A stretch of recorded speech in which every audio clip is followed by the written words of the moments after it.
చిన్న గిన్నెలు కొనుక్కుంటారు, 4 గ్లాసులు కొనుక్కుంటారు, 2 ప్లేట్లు కొనుక్కుంటారు. అవి కాకుండా మళ్ళీ గాజు ప్లేట్లు, పింగాణీ ప్లేట్లు, కప్పులు కొంటారు. ఎందుకు? ఆ కప్పులు బీరువాలో పెట్టి ఉంటాయట.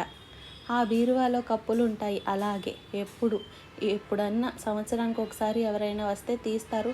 లేకపోతే కొంచెం వాళ్ళు కూడా పాడు చేస్తారు అంటే తీయరు. ఉన్నాయి అని చెప్పుకోవటానికి అంతే. కొన్నేమో రోజు కడిగి ఆ మూతి అరగొడతారు. రోజు నన్నే పెడతారే, రోజు నన్నే పెట్టి మాడుస్తారే. ఆ బల్ల మీద పెట్టేదాన్ని చూడు ఎంత చక్కగా నీట్గా తుడిచి పేపర్తో తుడిచి మళ్ళీ లోపల పెట్టుకుంటారు. నన్నేమో ఇట్లా వాష్ బేసిన్లో పడేస్తారే. ఏంటండి? కొంతమందిని దేవుడు అలాగా మాడపెట్టేటట్టు కోరుకుంటాడు.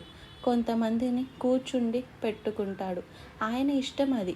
మీకేంటి? కుమ్మరి మట్టి